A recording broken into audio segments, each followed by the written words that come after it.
They have all kinds of cute little tinkering things. They've got a really cute logo. Had a really you could buy a t-shirt or a tote bag. Yeah, had a really great conversation with Steve about tactile buttons. To meet him. We love the clickety-clack. Clickety-clacks are the best. There are so many clickety-clack things in here that you can buy. Yeah, does anyone need to stim? Yeah, do you need to stim? You need to stim during the show. Yeah. That's what I'm saying. That's why I have the fan even when it's not hot. We know our audience. Yeah. It's library school students. This isn't Post Ponies. Check out Gigi's podcast, Post Ponies. Gotta love a podcast host who's like, don't listen to my podcast. That's me. Don't ever. We suck. What are you doing? Asked me for my blue sky at a show recently, and I was like, someone asked me for... Okay, let me take your mic. Someone asked me for my blue sky at a show recently, and I was like, we got to know each other more before I do that. Yeah. That's like third base. It's like asking to see my underwear, right? No. Literally. Yeah. Literally. Oh, yeah. It took you a second. The Library Futures Blue Sky, and not by accident on the Federalist Society Blue Sky account that I owned until they took it away. Dang. They took away. Rip. The Federalist Society from you? I thought Blue Sky was supposed to be a place for freedom. Yeah, right? It's fucked up. I just become a Second Amendment guy. But Yeah. Blue sky. Yeah. I'm a Third Amendment guy. You will never put a soldier in my... I don't think they should even have barracks. Put a soldier nowhere. Yeah.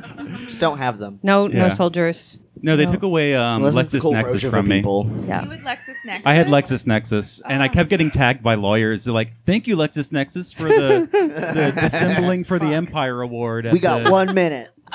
Okay, what are you shouting at me for? Yeah, quit yapping. You're right there. You run this podcast too? Nope. Everyone knows you're in charge, Justin. Yeah. I'm seeing the light. I'm seeing the light in the back. All right. All right, I'm gonna try a thing. Are we recording still? Oh, we've been recording. Okay. Cool. Oh, nice. Oh, are you gonna? Funny. All right, this is the highest quality version of the theme song I can get. So let's go. Great. The speaker's here, honey. Let's just sing it. Yeah, there we go. Can you tell we're a free podcast? DIY, bitch. Yeah. We don't have a Patreon. Fuck the system. We do this in our free time. I'm going to talk over it. Let's make this as difficult for Justin as possible. No, shut up. I'm doing that. Kill it. Robots trying to take my job. I'm Justin. I forgot my job title again. I don't really care about it. My pronouns are he and they. Go. Hi, everybody. We're going out of order, I guess. Yeah. Woo! I'm Jay. I'm a cataloging librarian. And what are my my pronouns are he, him. My brain doesn't work anymore. Just update them. I'm Sadie. I work IT at a public library, and my pronouns are they, them. Woo. And we have guests. Yeah, we do. Hey, what's up, queers? Woo! Yeah, that's right. Clocked ya.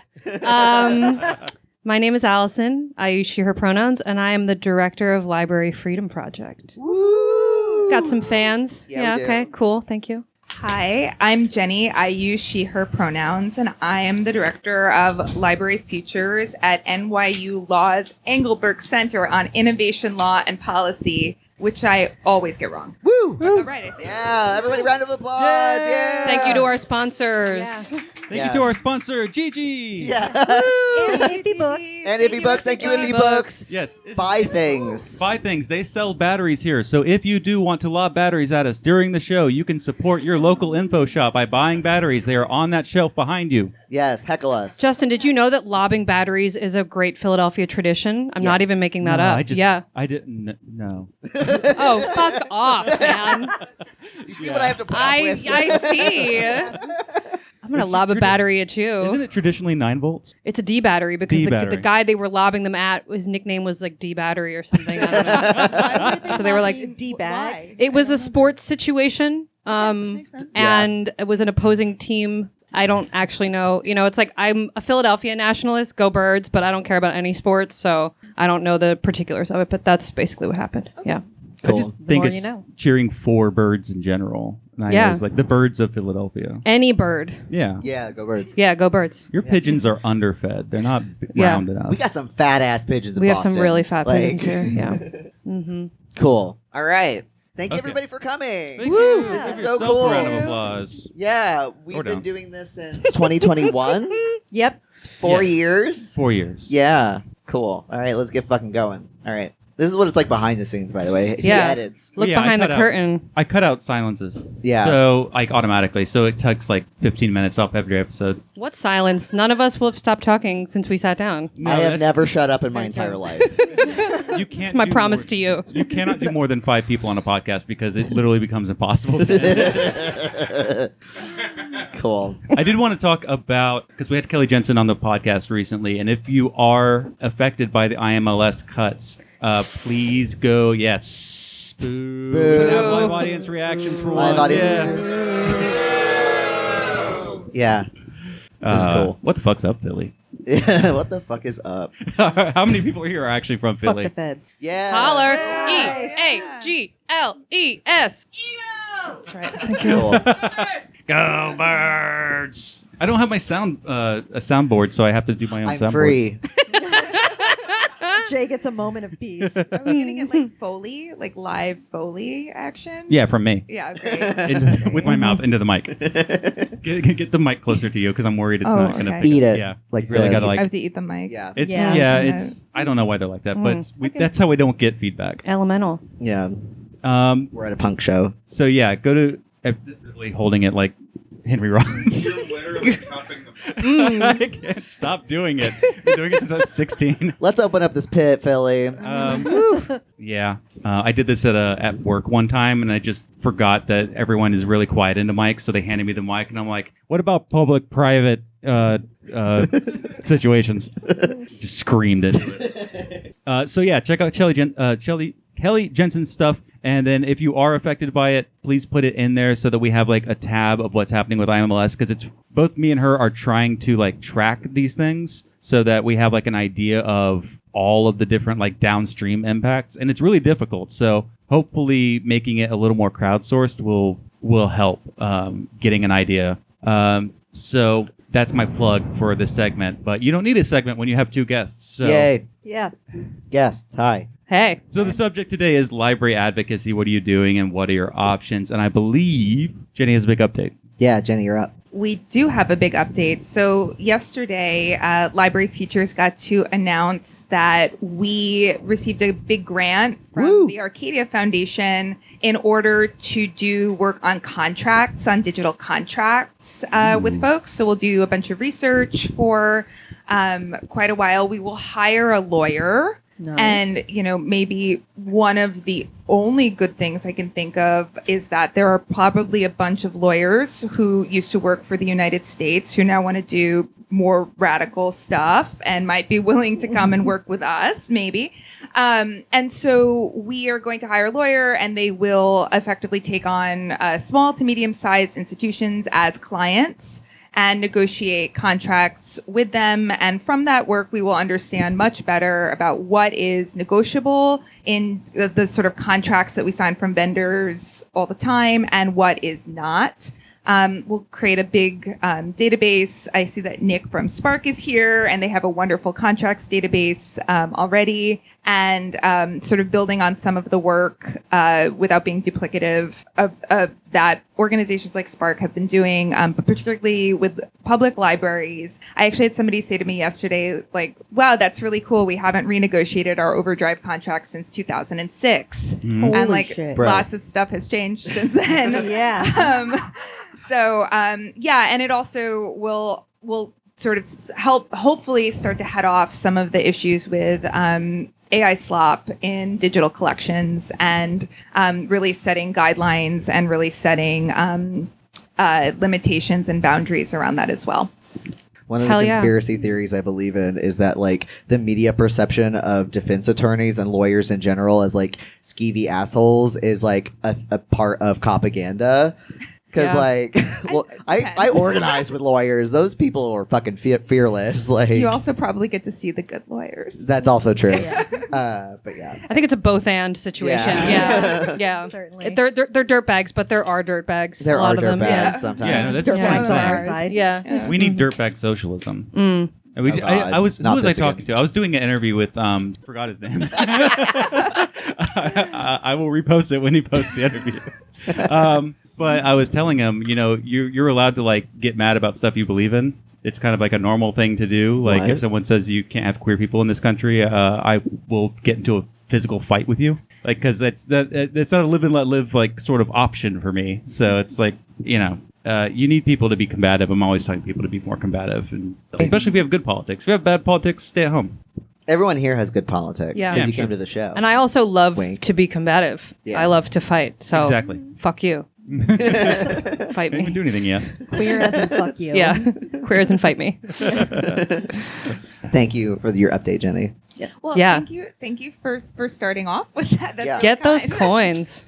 Yeah. The project will be 4 years, which is a lot of time, but it gives a lot of space to sort of really think through how we're going to do it. But sort of speaking of being combative, like one of the things we hear the most is like it's too risky to talk to a rep as a person who's paying them, I guess, for some reason. But anyway, instead of sort of having the risk be on the individual institution, we can take on a lot of risk. And basically, like, a lot of the work I think that we're trying to do is, like, give your risk to us. Like, let us say the shit that you can't say. Let us, like, sort of take on some of the like risk mitigation from institutions, from the more shitty general counsels who are like, don't do anything, like don't anger your vendor for whatever reason. But I don't care. I mean, yesterday I was in a room with Steve Potash from Overdrive for some reason and was like, Overdrive is owned by KKR, which also destroyed nursing homes and newspapers. And I thought I was really holding back, but multiple people were like, oh my God, like you really went for it. And I was like, no, you have no idea. I took out a bunch of slides. It's really If that weird was how you- going for the throat, then you're not prepared to see the real. Yeah, one. seriously. for sure. It's really weird how you kicked him after he started crying, but Yeah. it was, Stop, he's already He dead. was already down. No, that's great. So, like, how does the renegotiation process work? So, like, universities and purchasers, like libraries, come to you, and then is it like you negotiate, like you give them advice about what they should say in the negotiations? Well, so the hope is that we'll run an open RFP. So basically, anybody who has a contract that's up for renegotiation and wants us to and wants advice, effectively, will come and we'll go through a process. We put, I cannot remember how many, but we put in the grant like how many we will try to do a year. And yeah, if you work in a library, particularly a public library, and you have any kind of contract with, Evil Hoopla or Evil Overdrive in particular coming up, and you would like to work with an organization to figure out what terms you can negotiate and which terms you cannot, definitely reach out and we can try to work through it. It's a little bit of an experiment, and the question is like, I don't think that we actually know what is negotiable and what is not. Yeah. And the hope is that by doing a few, we can start to make like a library of negotiation based on contractual work. So it'll be kind of like the Spark contracts database? Yeah, so that's why I shouted it out. Okay, yeah. No, I'm sorry. Yeah. I've been running too many things in my head. No, it'll be very soon. It'll be sort of like the Spark contracts database, but more about the negotiation process itself. And, I gotcha. The negotiable terms within and non-negotiable terms within different vendor contracts. And can you explain open RFPs for people who aren't in that? That's not part of their job. An open RFP means that we will put out on our website a request for people to, with a bunch of questions that asks, do you want to be part of this process? And then we'll go through a vetting process just to figure out like which ones we think are going to be we can help with actually, and which like where we can't help. But that's actually like not for a year. Like it's going to be a while. So we're getting A lot the of inside research. scoop. Yeah, it's inside scoop. It's a long. These things do take kind of a while. Awesome. But we will have a job application out or a job rec out, I guess, next week. Oh. Nice. Yeah, it's for all the lawyers who listen to this podcast. Yeah. I don't know how many. That might be one. Are you People might barred know in a New lawyer. York? Do we got any lawyers in Have the anyone been audience? Raise arrested? your hand if you're a before? lawyer. Do we got any library school students here? We know our IDs. Yay. Yeah, library school students. Allison, I wanted to talk to you about updates with Library Freedom Project. So we were at your AI panel, Yeah. which was good. Thank you. And there's Um, another one, right? Somebody sent me a text that someone sent them, so I don't know who this came from, but they said it was the best ALA session they have attended in 25 years. Wow. Yeah. All right. You know, Congratulations. I know that this is not relevant to the podcast listeners, but for the audience, we will be doing the session again at 9 a.m. tomorrow. Go to it. So the version that happened today was the real version. Tomorrow is the hungover and tired version, but sloppiness counts. So Yes. yeah. I'm being But so yeah, good who right cares now. about that? The podcast listeners are like, who the fuck? Like, why? That was like weeks ago. What's going on with Library Freedom Project? That was your question. Well, it was just like updates with you, and we were talking about like I think I have a bullet point here for risk, and I don't Yeah, I want to. think Yeah. risk is the theme of this. of Okay, this well, let me episode. just give a little sort of like over bird's eye view of who we are and what we're trying to do. So Library Freedom Project is an organization that we build community with library workers, and we do political education for library workers to try to support liberatory change in our libraries, in our communities, with our labor unions, with ourselves. And our focus is basically on privacy, anti-surveillance, critical analysis of technology, and what we've been, as a part of that, we want things that other library organizations, present company excluded, other library organizations won't touch. So something that you may have encountered recently, given our current political conditions, is like already all the people that you work with who are like super afraid of taking any kind of political or politicized stance about anything have become even more frightened, some would say even cowardly, about approaching the conditions that we find ourselves in now. So a big focus that we have in this moment is how do we get more library workers willing to take risk for the things that we care about, show up for the people in our communities who are most impacted by MAGA bullshit, find the ways that we can actually like step in and recognize that while everyone's risk has sort of increased, I think that there are a lot of people who think of themselves as at greater risk than they actually are. Agreed. Yes, definitely. And like that is one of the things that we're really trying to cut through. Like, look, yeah, everyone's more scared now, but that doesn't mean that you, like middle class, white, cis, etc., library worker, are somehow gonna be like the next one up against the wall. You're just not. So what can you do with your positionality to defend the kind of world that you want to live in? Also, people who are at greater risk of like specific marginalized identities and everything are allowed to define their own. Justin, shut the fuck up. Gigi started laughing, and I started laughing. Started laughing at the same time. Okay. But He talks with his hands, and he has bad mic discipline, so I knew when he had to hold the mic that he was Listen. going to do this a couple times at least. Okay. I'm not gonna lie. Blatant homophobia. I'll tell you what. We hate to see it. This Yes, is Speaking not of a visual transphobia. medium. Yes, he's gay. Yes, he's homophobic. We exist. No, but like people who are at greater risk are also allowed to decide their own risk-taking tolerance. Yes. Because one thing I see a lot in organized spaces is like I think well-meaning like white folks being like, oh well, we have to like take all the risk because these people can't, and I'm like, but I think people who are like marginalized get to decide how much risk they're willing to take. So Totally agree. That's also a thing. Yeah.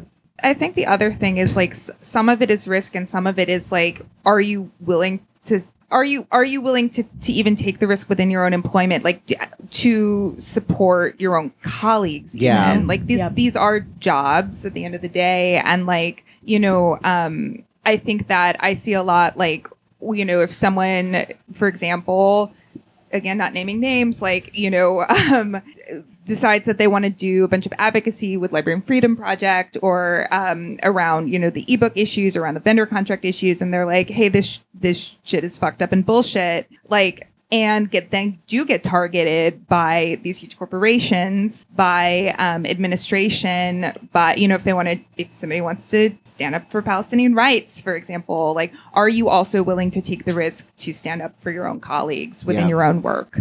Fucking definitely. unionize, by the way. Yeah. You can put this stuff in your That part. CBAs, and even if you like can't actually like unionize or anything, you can still organize your workplace, even if it isn't an officially recognized union. Like you can still organize with your coworkers, and you can stand up to this shit, right? Like I'm a city worker, so like, oh, we have to cooperate with ICE or whatever the fuck ever, and it's like, no, you can also just like create a rapid response network like with your coworkers, like. Straight up, like I'm fucking tired of it. Yeah, and that's how we build. I mean, what Jenny's talking about, it's like we have to build greater trust Yes. with each other. We have to find those people. Maybe they're people we work with, and maybe they're not. Maybe they're people that we meet at ALA, or they're like at our state library conference or whatever. Maybe they're outside of the library world, but I'm talking about within the library context and what we can do with our spaces there. But like, starting to have these conversations. What's your group chat where you talk shit about your boss, right? Yep. That's a great starting point for organizing, even if you're not in a place where you can be like, and we're going to start a union. It's like what Jay's talking about. There's all kinds of other worker organizing that can become the seed of something much bigger. And to your point about ICE Rapid Response, we actually have a resource that we just created in LFP. It's like just about to get published, so email us at info@libraryfreedom.org if it's not on our website by the time this goes up. But like how to create a rapid response network, but like not even starting 10 steps back of like literally who's in your group. How have you built trust? Who are the people that you don't trust? How do you exclude them? How do you like prevent them from being the ones to call the cops or whatever? So all the different steps to create your sort of affinity group or whatever you want to call it, and everything then that you can do once you have that unit.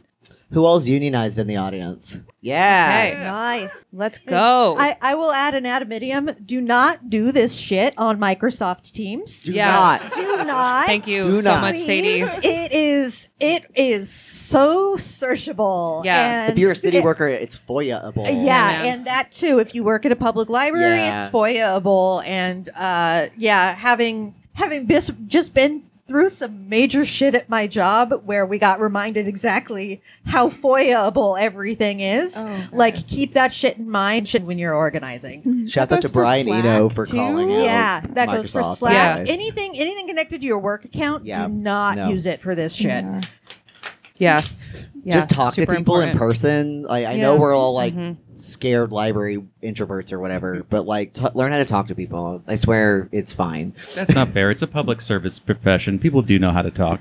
Sometimes. But also, I think people are conflict averse. Yeah. And they're like, but I think that there's great tools out there for like having organizing conversations that give you literally a script. Yes. And if you're nervous, here's a good way to disarm that. Be like, hey, Jay, I really want to talk to you about this thing, but like, I'm nervous. Yeah. Just say it. Yeah. And it's wonderful how well that works. You can be like, oh, it's gone. Or at least the other person is then like, no, it's cool. We're good. You don't have to be nervous. A one-on-one is as easy as asking a coworker if they want to go get coffee on their break. Like, and you can start from there. Mm-hmm. Yeah. Facts. Facts. I lost my transition. I forgot. Yeah, it. what do you guys want to talk about now? I've never lost my transition. Hey, what's up? I have to make a trans joke at least once. Yeah, I know. Yeah. That was a setup. I completely lost my train of thought because it was like 5 minutes ago. Yeah, word. Yeah. I know. It's also extremely hot. Thank you everyone for making it out in this heat. Yeah. What happened to that like rain we got like Thursday night? Like, and it was all misty and shit yesterday. What happened? It was to like that? beautiful. Yeah. Yeah. Philadelphia, sorry. Swamp. Yeah. Yeah. Oh my god. Wow. Yeah, Boston had like some real bad heat this week. It was rough. It's the weather podcast now. This is a weather podcast now. Shouts out. Speaking of small talk. Yeah. Yeah. Anybody else have any weather takes? Yeah. Yeah. Facts. Good take. Is it a conspiracy that it's gotten harder to predict the weather? No. Mm. No. We're The that weather Subway machine. Takes podcast now where it's like, what's your take, man? I 100% agree. Why is the weather prediction always wrong now? Yeah. I liked Subway Takes until they got all corporate about it. Yeah. They used to just interview normal people, and now it's like, for real, Billy right? Burr's It's all like there. celebrities. And then their takes are so much more tepid and stupid. And now I hate them. Yeah. Yeah, He's anyway. hot, though. No, agree. Yeah, but hot people can be stupid too I know. and have bad takes. Yeah, I know. Cool. Stupid hot people, you're still valid. Thank you, Allison. Do we want to talk about more about like privacy and security and like meeting this moment? Because I feel like that's Sure. the thing people are like worried about. Is like how do we even do talking with each other? Yeah, we were talking about threat models before. That was what I Yeah. was thinking about. And Yeah. I was saying like someone got onto me for like getting a new Roomba that maps out your house, and I'm like, I don't think anyone can do anything with that information aside from know where my like fridge is. Yeah, not in threat model. You don't have to worry about every last thing. I mean, yeah, like we can riff some more about risk. I think that it's one thing to be like, you should think about your risk more realistically, but but most people are like, what the fuck does that even mean? And so there's some frameworks that you can use when you get your little affinity group together and you start having conversations like, what's in our immediate environment that we need to like stand up to? Is it like vendor bullshit and AI slop? Is it like that we're concerned about ICE having a presence on our university campus? Is it, name your thing, right? When you start having those conversations, you can also start thinking about your own risk assessment. Sometimes it's called threat modeling. And we do a lot of it in Library Freedom Project. And it's basically like taking an account of who you are, like the conditions of your existence, both like, social, economic, gender, race, all of the things that like make us who we are and also make us more or less at risk. So starting and thinking about those things and then thinking about like, okay, what do I want to do and who might want to try to stop me from doing those things? And those are your adversaries. And then you think about what can my adversary really do? Can they get me fired? Can they out me to people? Can they like beat me up?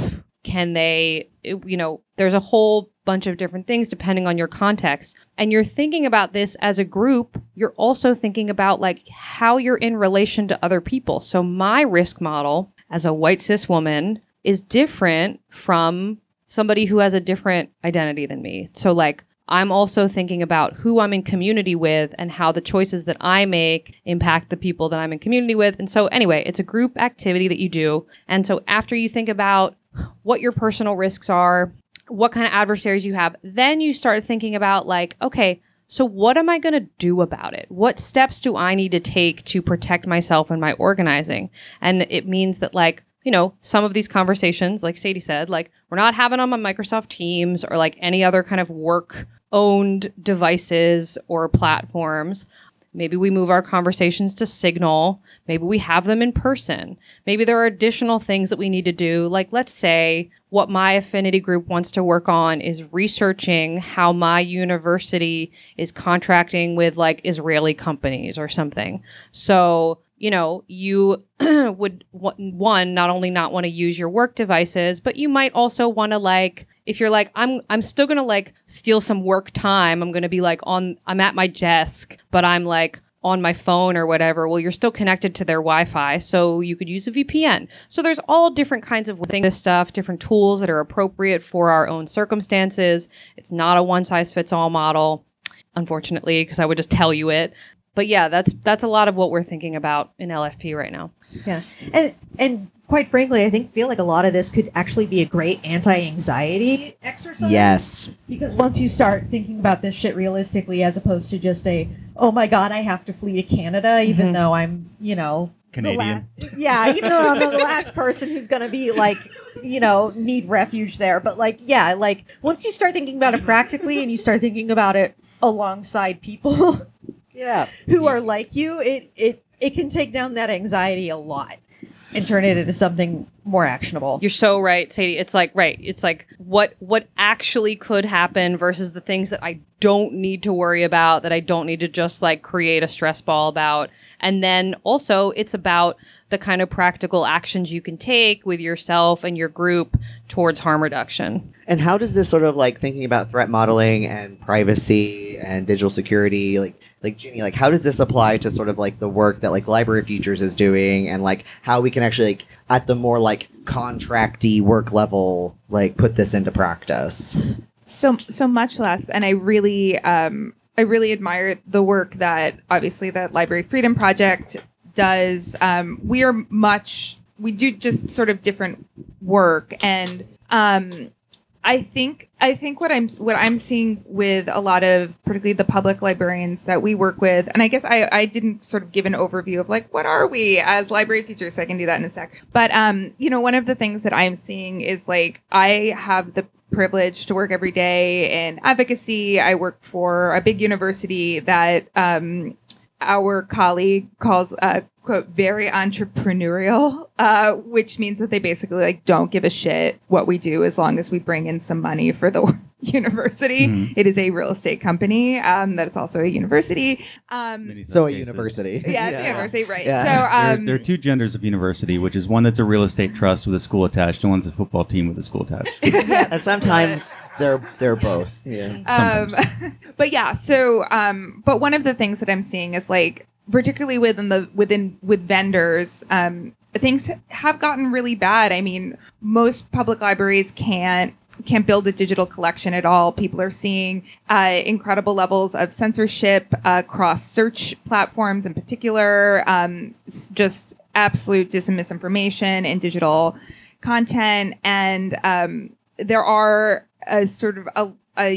there are a large number of advocates who are frankly kind of doing this in addition to their work because they care so much about their communities and the kinds of materials that they get. And one of the things I think a lot about, and that we are trying to address in many ways, is that, it's not like everybody in like over 90% of public libraries use Overdrive because like they love Overdrive. Some people love Overdrive, but like it's not because the terms are so great or whatever. It's because it works, right? It does the thing. And I think sometimes when it comes to choosing resources, there has been a push toward, whoever sells it best and has the best product that you can just plug and play in without a ton of thinking about just like kicking the can down the line of what's going to happen, in 10 years when you've rented your digital collection now for 20 years and Overdrive has now sold itself to the 20th private equity company that it might be owned by and closes, or decides that all the data that it's collecting from you that they're going to somehow weaponize against public libraries, or the federal government decides that they're going to seize all the data from Overdrive. And so now, like particularly with the Libby app, the majority of people who are using Overdrive in many places are using it in the Libby app because they have absolutely no incentive to take people out of the app because then they can get their data. So I think sometimes, and Sarah Lambden's work, who many of us know, really proves this, is that, the kind of public information tech that we rely on is big tech. Follows a lot of the same playbook. It follows a lot of the same patterns. And it also, I think, often gets a pass because it's library stuff. So it is actually, frankly, like very underregulated. And now that we don't have a functioning Department of Justice, for example, to investigate what a monopoly might look like in these spaces, how are we as advocates going to approach privacy and security, as well as the ways in which companies who license content abuse contracts in the United States, considering like in Europe, you can't put anything into a contract. Like you can't just have a 95-page contract that has who knows what in it. Here you can. And so we've replaced owning media. We've replaced owning a collection with what Jason Schultz calls a mutant form of contract law. It always comes back to contract law. If it's labor, if you study anything about like the formation of free labor or anything, you just realize how absolutely a stranglehold over your life contracts can have, because a lot of, like, even after the invention of free labor, a lot of people were bound by, like, we can drag you back to your job, or we can keep you in this contract for so many times. Like, it really, like, fills in all the gaps of the law in ways that's, like, really... Well, I mean, taken to its logical extreme, I mean, we've already seen it. There were a couple months ago, I might have talked about this last time I was on the podcast because it's so horrifying. A couple months ago, there was that example where somebody signed up for a free trial of Disney Plus. And because they signed up for a free trial of Disney Plus, which included a forced arbitration clause, when unfortunately their wife died from an allergic reaction at a Disney park, Disney said that they had no grounds to sue, even though their allergy had been very clearly discussed with Disney, and they had it was really tragic, and all they were asking was for funeral fees. Disney tried to use that contract from a free trial of Disney Plus that they had signed up for many years ago in order to say that they had no standing. In another example, I don't know the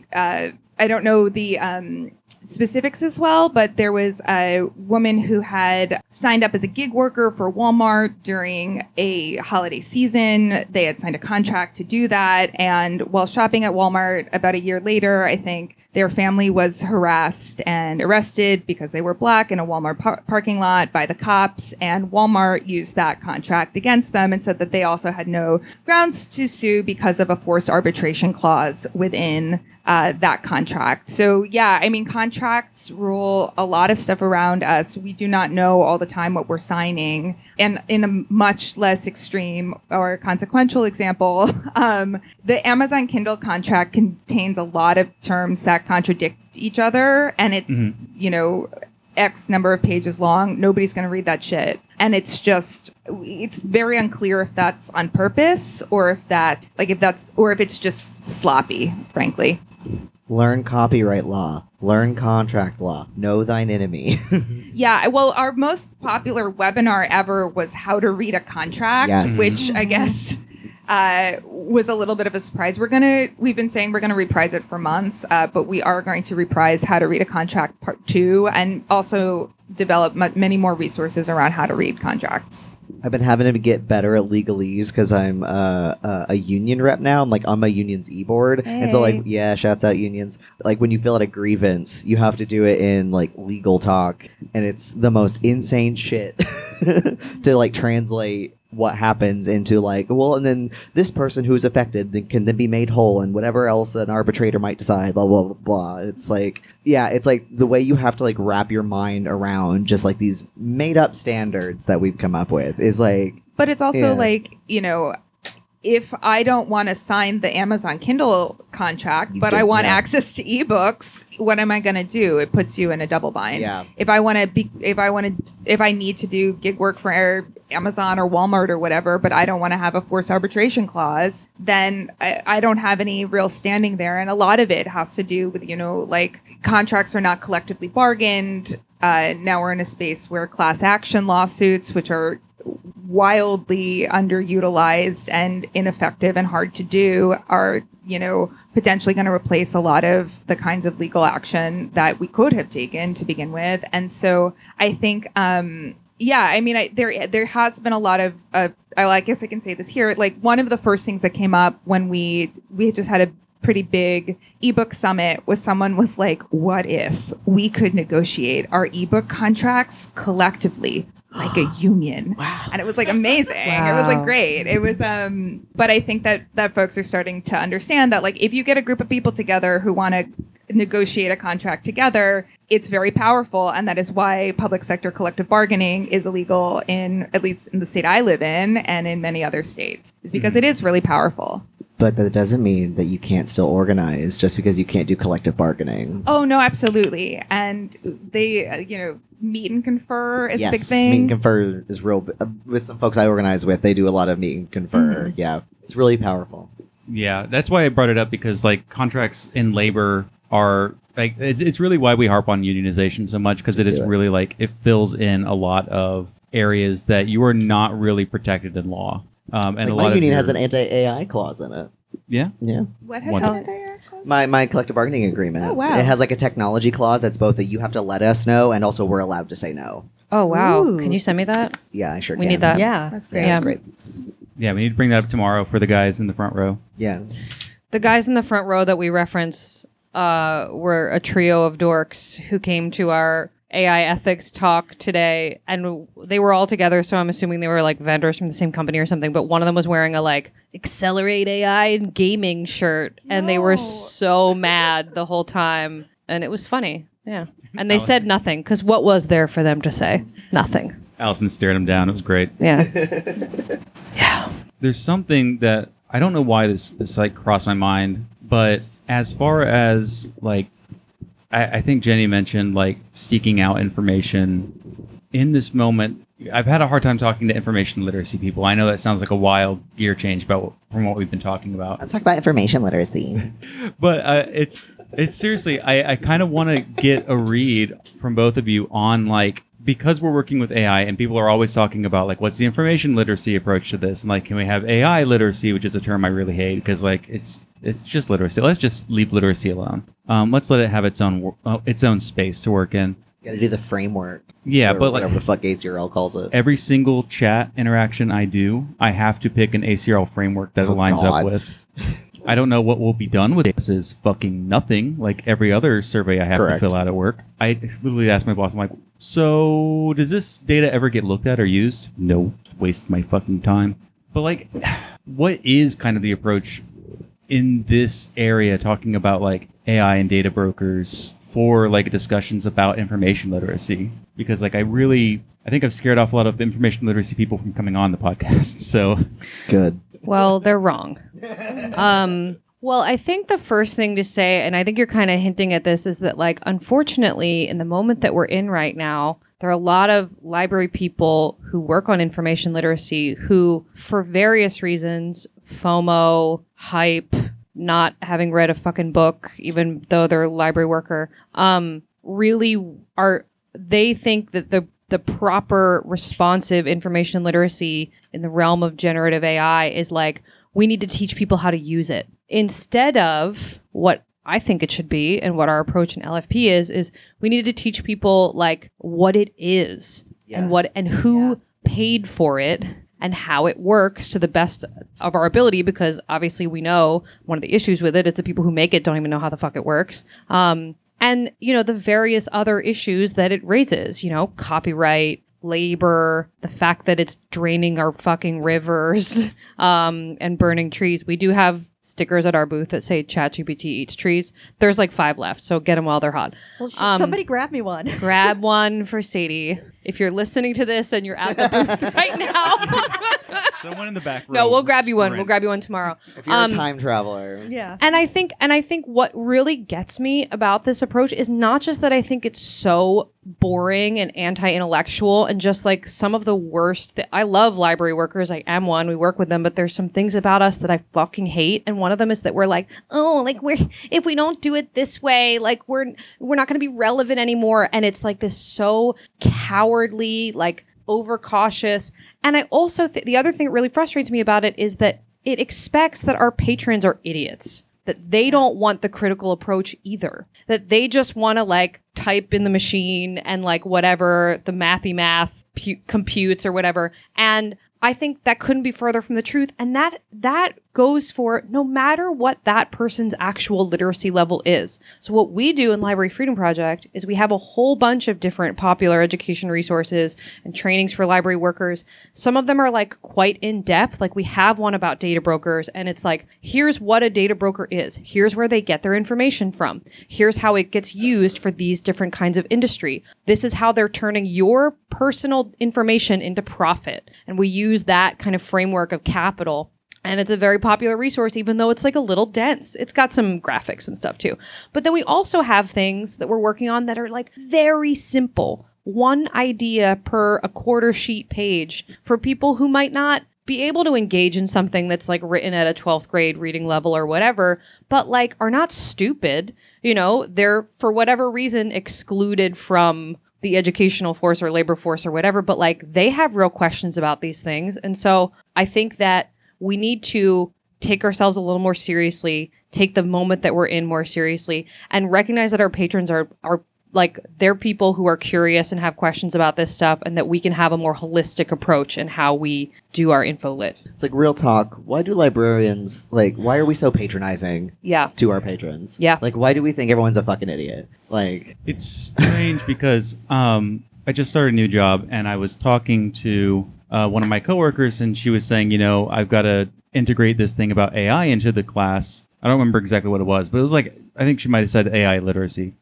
And it was like, so they don't miss out on using AI. But I'm like, the whole point of AI is to de-skill the labor force so that anyone who is not skilled can come in and do the job for a lot less money, at least competently enough. So on what world do we have to actually teach them how to query the thing that is actively making them worse at understanding the world.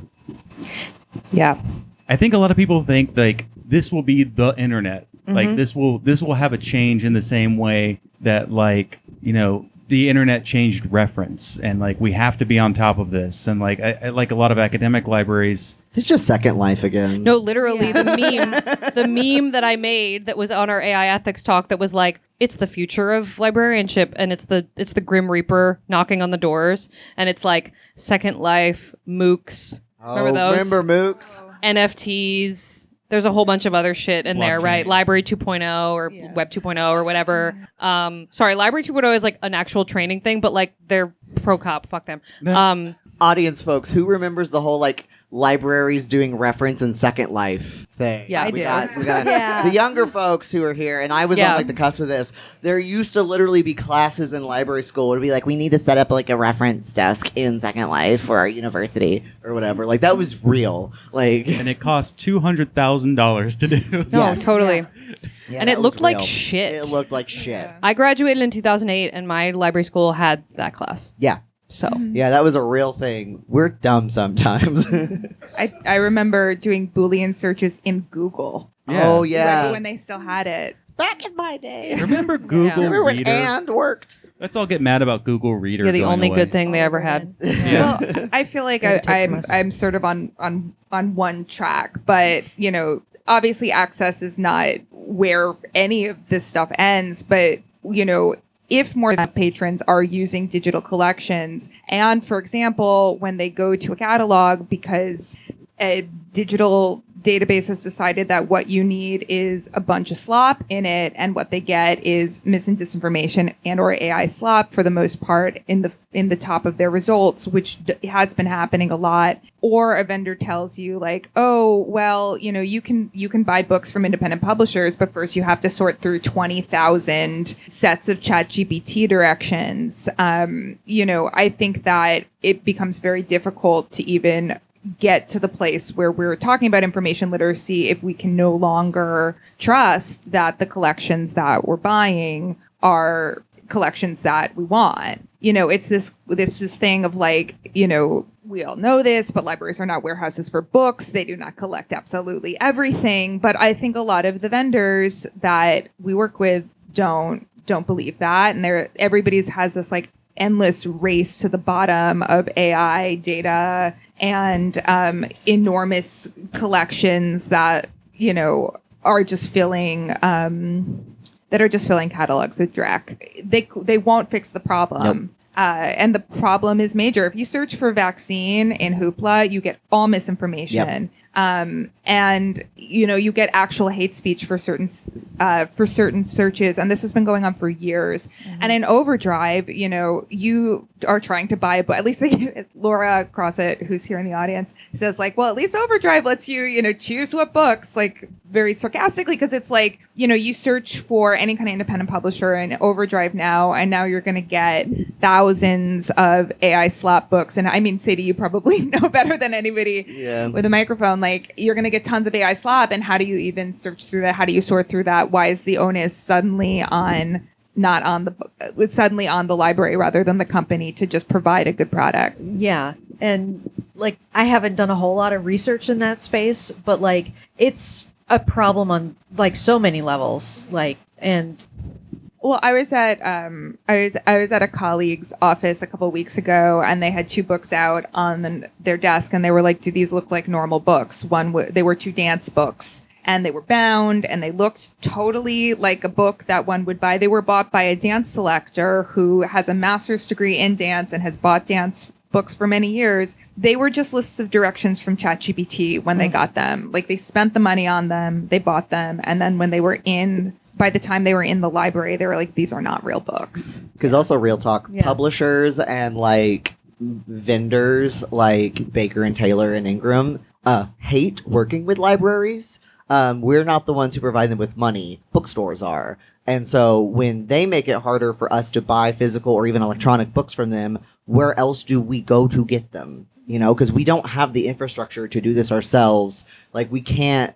It's like the way that we have sacrificed our ability to set up shared infrastructure between libraries or even internally within a library for this kind of thing has like meant that we are now just like at the mercy of like, oh, we're just gonna feed you all this shit because then we can't. No other places are wanting to like prioritize selling to us. But I also think, it's firing on a lot of levels. So it's like there's the collections issues, there's the patron education and information literacy issue, there's the being beholden to corporations in many ways issue, and then I do not work with patrons every day, so like I don't know how many patrons are coming to the library and asking to learn ChatGPT queries, right? Or if it's sort of an invented need. And I think what's more likely is that they're observing our posture towards all this garbage. They're looking at the Hoopla catalog and they're like, the fuck is this? And all this trust that we've spent all this time building, and like, need I remind you that we still somehow occupy this position of enormous public trust at a time when trust in institutions is like at an all-time low, right? It's like us and the frickin' post office, right? And shouts out to the post office doing as much as they can with as little as possible.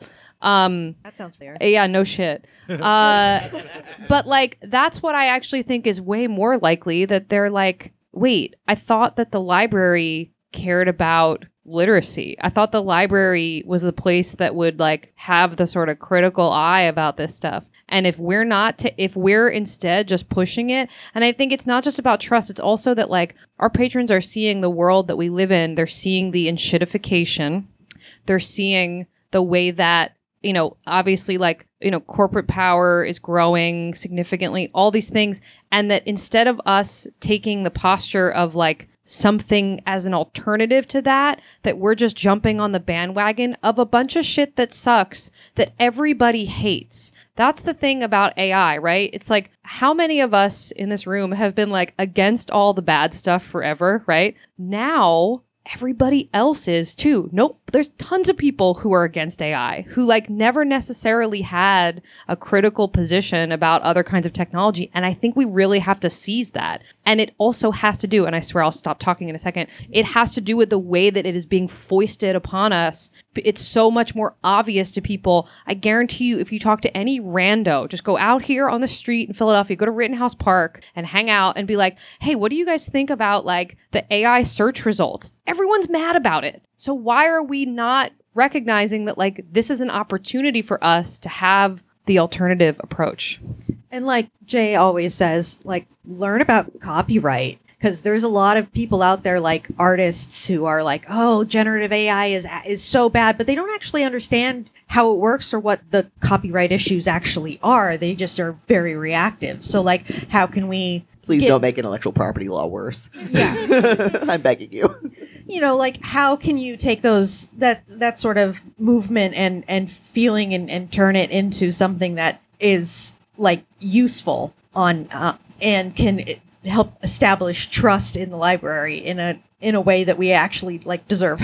And a huge part of the privatization of everyday life, and particularly the privatization of life through technology, includes an erosion of fair use rights. And so, like, as much as the content industry wants to say, like, oh, fair use, it's so bad, it's what's causing all these problems, like, a lot of the problems with AI, I would say most of the problems with AI are not copyright problems. And correct. And that framing it as a copyright problem is a little bit like a false flag. Like, they are labor problems, they are societal problems, and they are part of this general privatization. I mean, even when you're talking about the post office, I was like, the post office is doing incredible work. And also, if you order something online now, you probably have seen that, like, a lot of private shipping companies have popped up because the government has defunded the post office in large scales. And, like, it's one of the things that I hope is not happening, that I think is,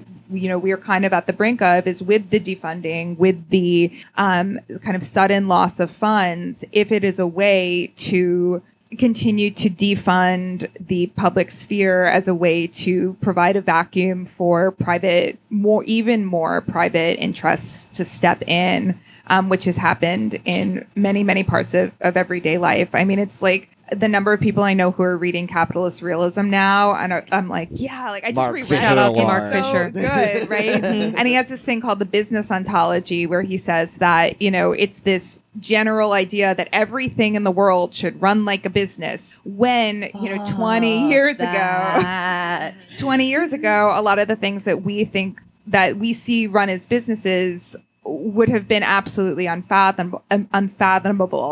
The continued privatization of healthcare to the point where Medicare, Medicaid is going to be maybe annihilated within our lifetime. And like, I do think that, again, it's this kind of very crucial crux point where there's a defunding while there's a really strange new, it's not strange and it's not new. It's actually very explainable and has been around for a long time, but it's sort of captured the zeitgeist technology, which could create a vacuum for, I don't know, like a lack of staff, for laying off staff, for, continuing to be sold these products that don't necessarily help communities, workers, or the environment.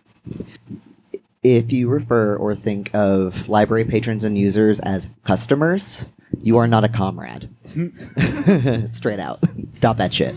It's what Alison mentioned, which was there was a study I had recently, and I've been kind of keeping my eye on these things because my coworkers are kind of really into AI because they've been so drastically underfunded, and many of them have been at the same university for so long that they remember having like twice the amount of librarians, maybe even 3 times. And so they're like, well, how do we keep doing new things? And so like, oh, we'll just use AI to fill some of these gaps. Like, we'll use the new tool like we always have. We're learning how to use Canva. Now we're learning how to use ChatGPT that spells our library with 3 N's in the middle. And like, okay, it's fine.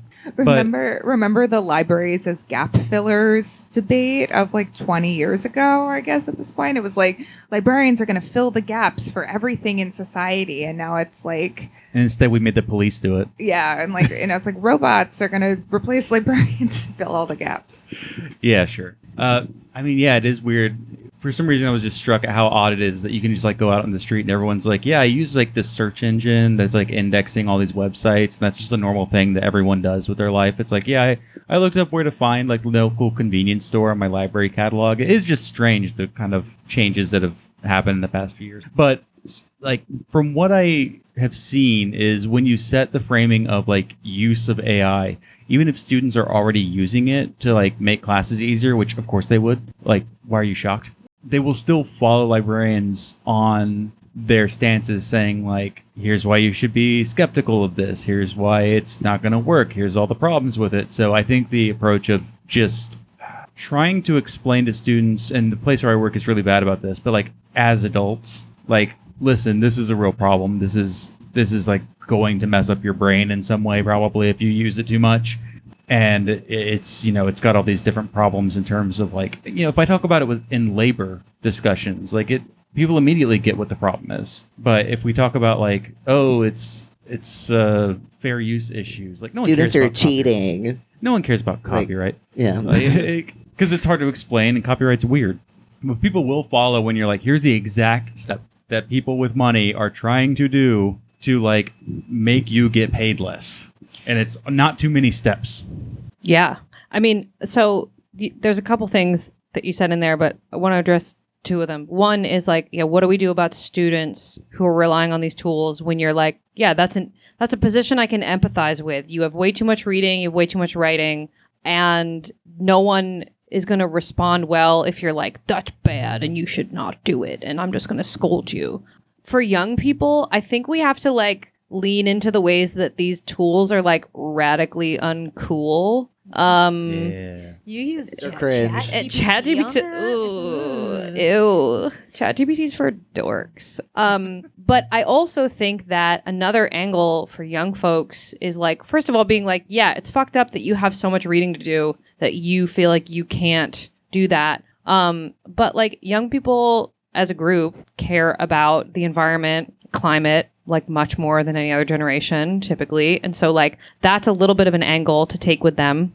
But also, like, I don't know, you might point out to them that they're like, is it worth it to you to incur all this student debt if you're not actually learning the thing? Exactly. Maybe you want to actually do that reading so that when you're paying your student loans off later, you're not like, man, fuck, I don't even remember a word of this. Do they not teach the children how to skim anymore? Like, well, I think probably what's happening is that like it's an available tool and so many other people are using it that like they're just using it. They're not really thinking about what are the issues with it. And I really believe that like, I mean, there were a bunch of people who came to our talk today who literally said, wow, I never thought of it that way. I never thought of any of these things that way. And I think that's where kind of a lot of people are, that you just have to like kind of give them a little bit of an in. I also think here's a thing that is really resonating with a lot of people in my life. I mean, there have been like 15 of these articles recently about people falling in love with ChatGPT, people using it as a therapist, you know, people having sort of like quasi-religious experience with it. Like, and make no mistake, AI has always been a religion, okay? Always has been. But like that stuff is really terrifying. And you'll notice that part of what those stories have in common is that it's people who have typically like pre-existing mental illness or like had not expressed their mental illness until it like came through in this way with ChatGPT. It's like their first manic episode or something like that. I think that kind of thing resonates with young people because they have a way better analysis about mental health than like certainly my generation had when I was their age. I think that resonates with people a lot. They don't want to see that happen to people that they care about. And so I think that can be a sort of like shifting or at least problematizing in. Yeah. Well, we are at an hour, and I wanted snap. I know we wanted to do like audience interactions. yeah, because you're here. Yeah. Wow. It's literally not something we can do all the time. So Join the Discord, and then you can. yeah, you can us in the Discord and watch legally downloaded movies that I sync. Legally acquired. How many people in the audience are already part of the Discord? Anybody? Shouts out. Yeah. I'm not. Nice. So, like, we were talking about, like, how are people organizing? And Yeah. does, like, anyone want to... I know it's hard to get up to the front, but, like, does anyone want to talk about, like, the informal conversations you've been having? Like, has anyone had, like, a conversation recently with coworkers? Like, Shout it out and we'll repeat it. Yes. Oh, I'm a New York City employee, so I am unionized, but I personally did not organize. Okay. Hey, that's all right. A New York City employee who's unionized. We'll Shouts take out. it. Shout out to your union. Hell yeah. What's the name of your union? DC 37. Yeah. Hell yeah. Anybody trying to unionize? Yeah. How's that going, my friend?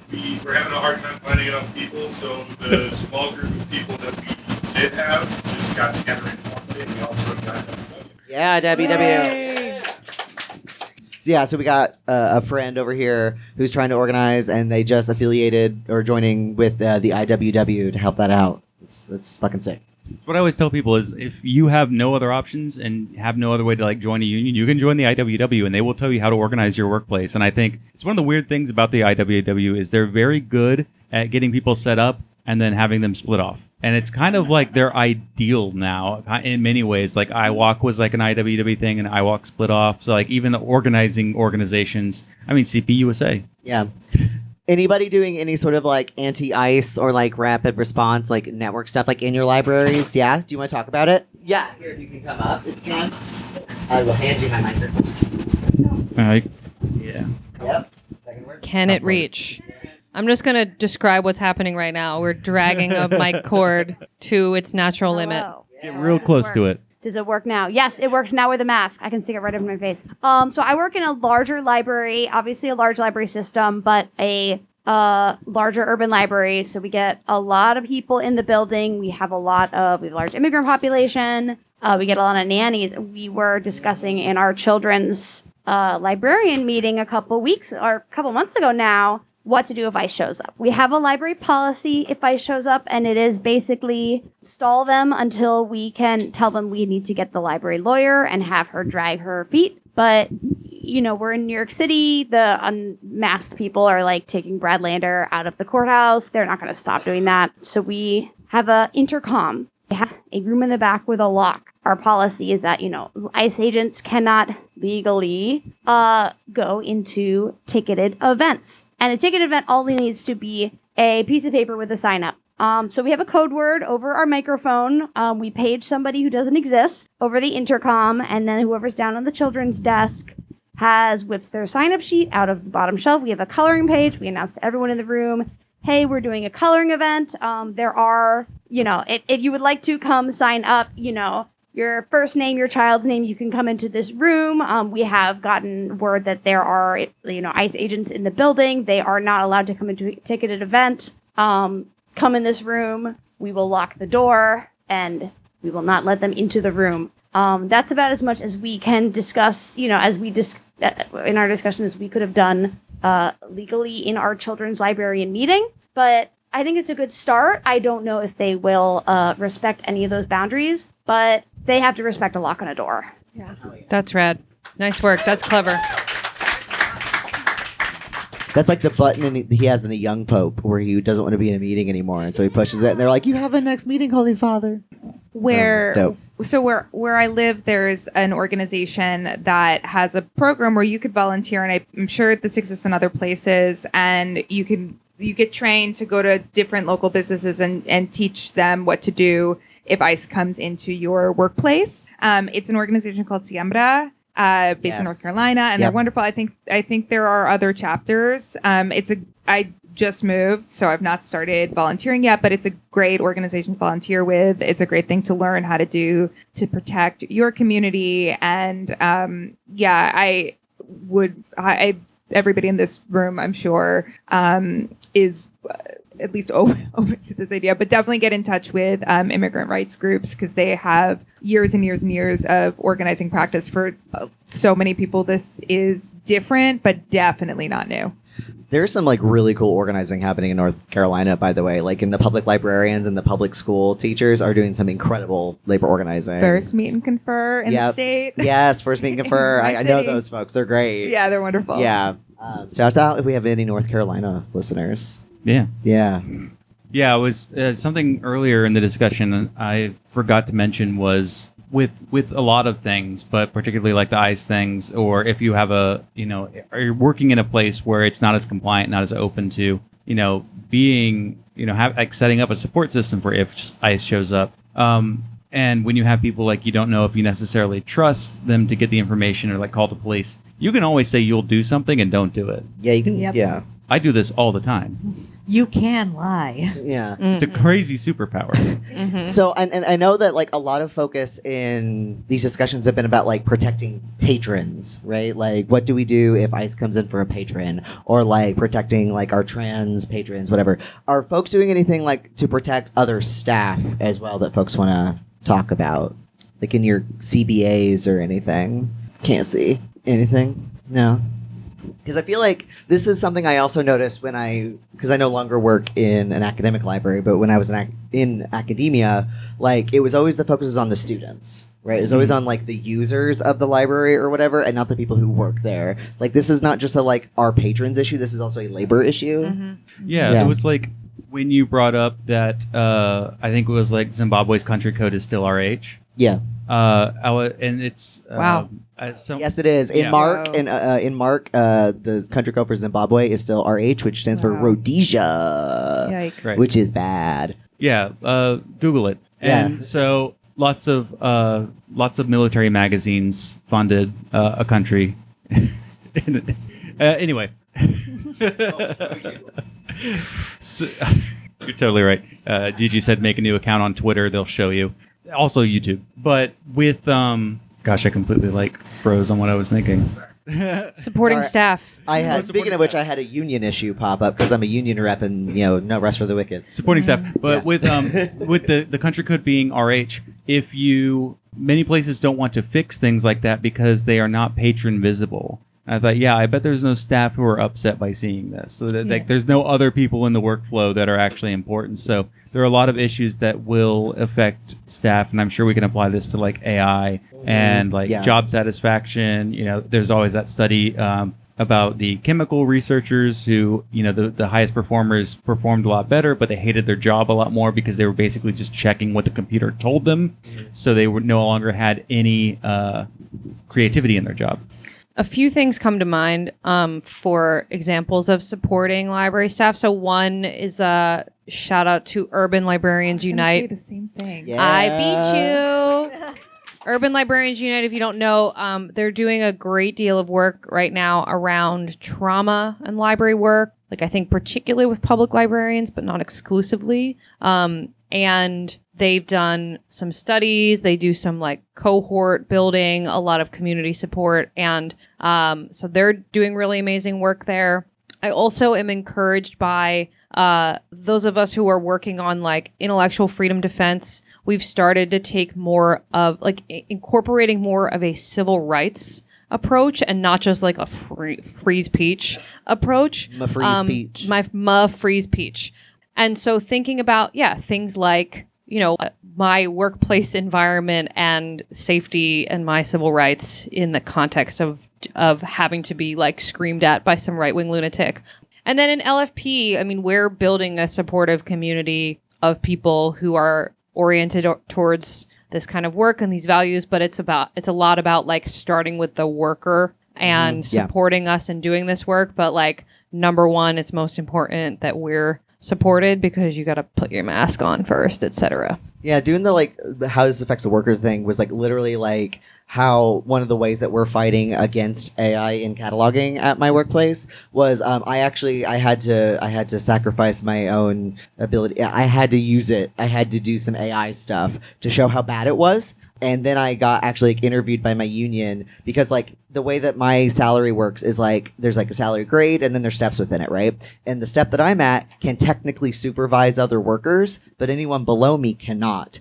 And I had to like basically when I like gave my little interview to the union because we were maybe going to be doing a grievance if stuff continued in a certain way, I had to be like the amount of time I just spent just fussing around with correcting the prompts. And this was literally just to be like, can you clean up some call numbers in a fucking spreadsheet? It wasn't even doing cataloging. It was just like data cleaning, right? And like the amount of work that I had to put into it, I had to be like, this was like supervising an employee. And my like supervisor literally went, say that again. And I was like, it was like supervising an employee. And he went, that's our angle. Because people below me are not compensated to do that. So it literally would have been violating our collective bargaining agreement to have anybody work with it to the degree that I did. Sick. Now then I was fucked, but you know. Yeah, and that pervades all levels of library work because I've seen that happen in IT too, where I've been like, hey, I need help with this. I'm trying to find this information, and I get back something that's it took me an hour to figure out was actually complete and utter bullshit. Yeah. And when I was handed that, I wasn't told that it was generated using ChatGPT, and I like lost an hour of good time I could have been using to make that spreadsheet myself, which is what I ended up actually doing. So it's just like, okay, so like now not only do I have to like do this work to figure out part of my job, but now I have to question where my colleagues are getting their information too. So it's like it's not just cataloging or public service work. It's every level. Yeah. So we have a little bit. Yeah, if there are any questions you ever wanted to ask the podcast. Ooh, hi. Feel free. Yeah, we've got we have this questions? mic untangled. Yeah. So. If you have questions. Yeah. Okay. Previous guest, Kay. Hi, Kay Slater, friend of the pod. I have a shameless plug to make. I have an article coming out in Library Trends about AI and librarianship that is like, why are librarians being stupid right now? About AI. But it's a lot nicer than that. But look out for it. It's open access, I think. So yeah, that's my little plug. But yeah, this is a great podcast. Yeah. That was more of a comment than a question, Kay. Say the title. Excellent question. The question is, will you read my article? Yeah, please. It's in Library Trends, the second issue of the Generative AI special issue that's coming out this year. We will make sure to share that. Thank you. Any other questions from folks? If it is not OA, you can always put it somewhere to make it OA. No one can stop you. Forced OA. No one said a dog couldn't play basketball. I've done that. Yeah, self-piracy. Oh, yeah. That's what I did with my master's thesis because ProQuest wouldn't let me go back and make it OA. Yeah. I'm big advocate for self-piracy. If you wrote it, no one's actually going to yell at you. Yeah. Everyone does it every day on academia.edu. I saw something about like an AI. Someone was like, did you know that AI, Academia EDU is feeding your stuff into AI? I'm like, yeah. Do you know what Academia EDU is? It's a really bad website. Yeah. Trying to like scooch around. Wow, everyone's here. Wow. Any questions or anything? Or just anything at all? Yeah. Hi. Yeah. So I'll repeat the question. So we have someone works in a school, and not just like students using AI, but like teachers using it to make like worksheets and stuff, because they already have a million things to do. Worksheets bottom of their priorities, and so that's what they're going to use AI to create. And so what are like strategies, talking points for talking with coworkers and other people who might be using AI and to maybe encourage them to stop? Do we have any? This is a big OER trend. Is it? Because OER is openly licensed, so you can feed it in, you can pull it back out. And some of the earliest AI libraries was people saying, oh, we can finally have supplementary materials for all of these OER textbooks that faculty want, because they don't want to make the slides and they don't want to make the assignments necessarily, because, you know, if you work with a commercial publisher, a lot of that's packaged for you. It's one of the classic problems of OER. I'm kind of glad I'm not in that space right now, because it seems really awful to like have to deal with the amount of like dealing with people pushing OER to do this wonderful like openly licensed community and movement that's finally starting to break through in a lot of ways into the mainstream. And now it's like, let's feed it all into the bullshit machine. From the book, The Bullshit Machine. Please don't make the bullshit machine. Well, written by Cory Doctorow. Yeah, right. Shouts out, friend of the Dude pod. writes so many books. It's crazy. Chuck Tingle's version, I fucked the bullshit machine. Also friend of the pod. Can you believe we had both Cory Doctorow and Chuck Tingle on our fucking podcast? Fucking amazing. Legends. I love the Chuck. Like, what the episode. hell? Anyway. Well, my first question would be: is there a policy about that? Ooh, yeah. What's your AI policy? I Yeah. feel like policy is probably going to be something we're going to have to weaponize and use in a lot, because, you know, we don't have the protections legally or whatever. So, like, what is your policy about this? Because it's something you can point to. So, like, do you have a policy for teachers about use to make curriculum? Or, like, is there a space where past or current teachers can provide like those sorts of like reusable resources? Like, and I don't know anything about K-12 teaching, so these are like genuine questions, like how do teachers do this stuff, and is there a way you can leverage that within your school, I guess? Yeah. We actually have like an official AI platform. So we've got Bummer. an AI platform, magicschool.ai. Ugh. Hi. Okay, so it's like baked into. Oh, And ooh. remember when magic used to be like magical and not fucking garbage? I got a response to this. I mean, it sounds like what you're talking about is a labor problem, right? Yes. So this person needs to be radicalized about how their labor is being exploited. And like, I would start by being like, yeah, man, it fucking sucks. Teaching fucking sucks now. And like, for all kinds of reasons, like teachers' morale is lower than it's, you know, it's like my twin sister is a teacher. Like everyone is having a really hard time teaching. So like start with validating that and then be like, you know, what if you don't work harder and faster?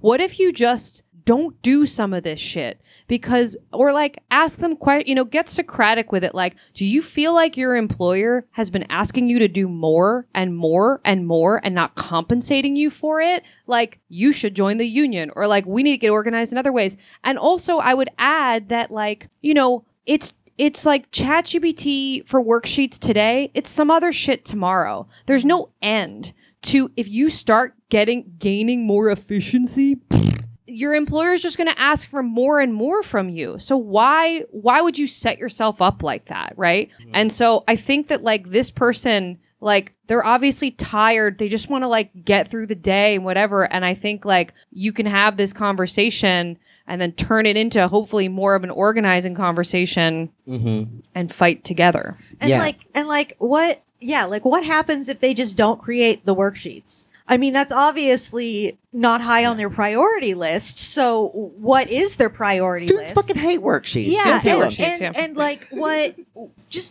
what happens instead? You actually get your students fucking talking to each other, and you have to moderate that, and that's the part that you don't, you need help with or education on, or like, oh God, I had a thought and it's gone now. Thank you, ADHD. I can start, and then if you want to jump in, would that help? Yeah, go for Fourth it. Cool. co-host. Yeah. So I've got a couple things. One, so when I was in grad school, Dr. Emily Knox was my graduate advisor. Yeah, shouts out to fucking Dr. Knox. She's great.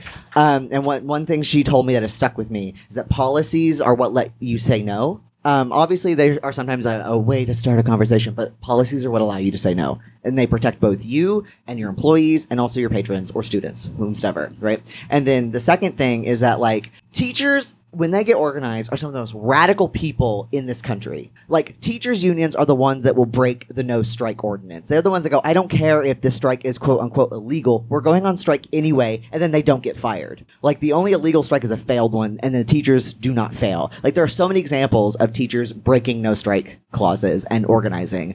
If you do anything with labor notes, also go to their conference in Chicago next year. I think registration's open now, but they have workshops all the time. So many of them are teachers, right? Teachers are so radical because they are treated like shit. So, like, yeah, it will not be hard to radicalize them, hopefully. Well, and I remember the thing I was thinking good. of. That was my point. Is like part of the discussion about AI use among our staff in my IT department has been, ways that we can then control the data that's actually being used. So if your system has a designated platform, is it written out if that's to help protect teacher data? Is it going to help protect student data?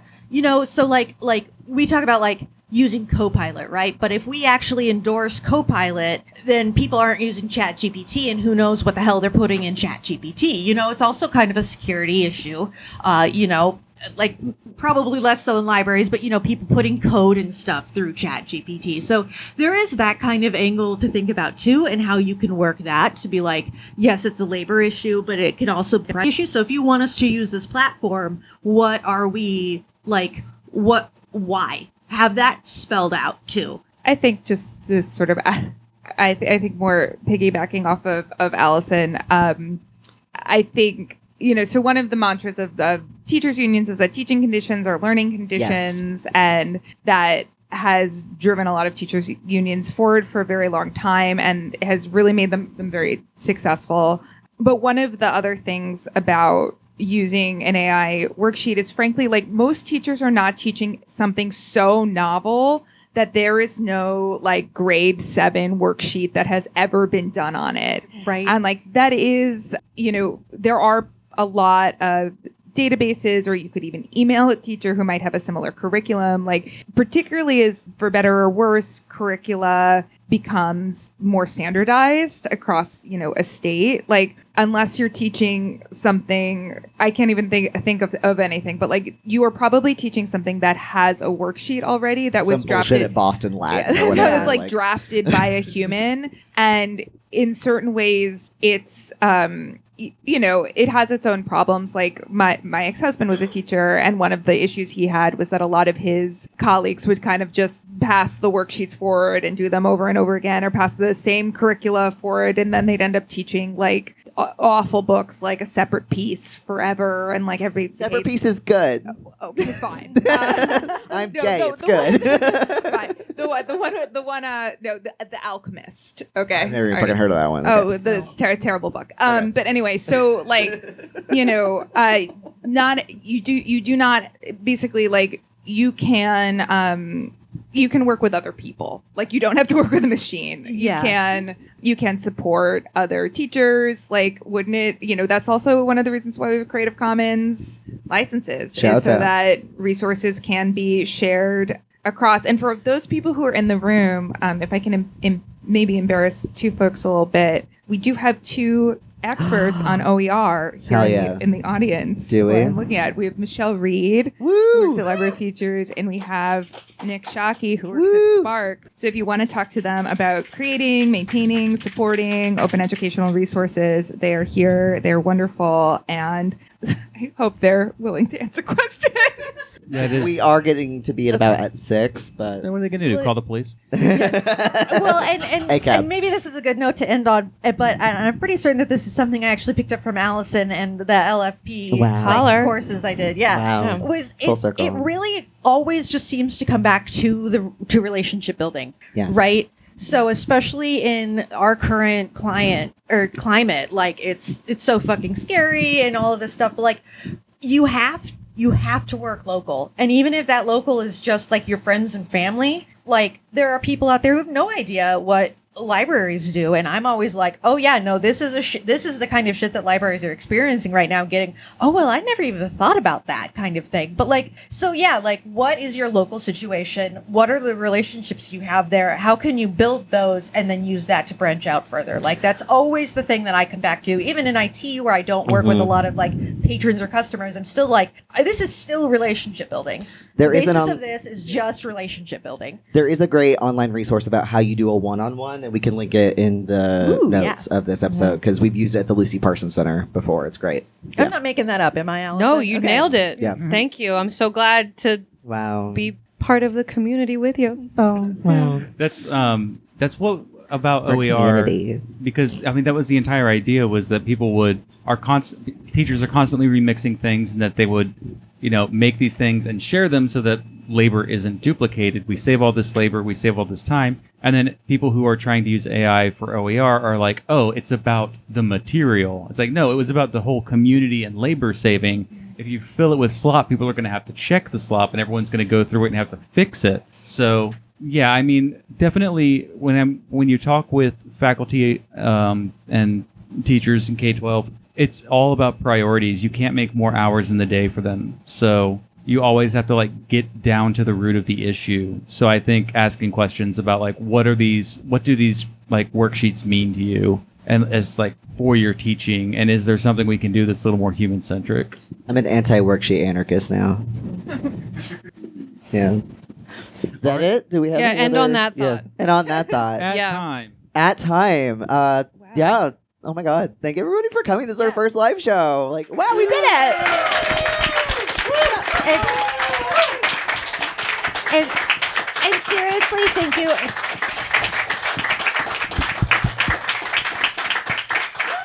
Someone take a picture. We have to get a group picture. Thank you to Allison and Jennie. Yes. Our wonderful guests. Go Birds. Gold star Go guests Birds. and friends of the pod. So like, can we get around for them as well? Thank you. Thank you, and thank you to Iffy. Thank you to Iffy Books for hosting this. Yes, buy something on your way out. Local Support this legends. shop. Buy something on your way out. Buy something. Definitely buy something. Everyone say go Birds and free Palestine. Go Birds and free Palestine. Great. All right, good job. Yeah, we did it. Cool. Good night.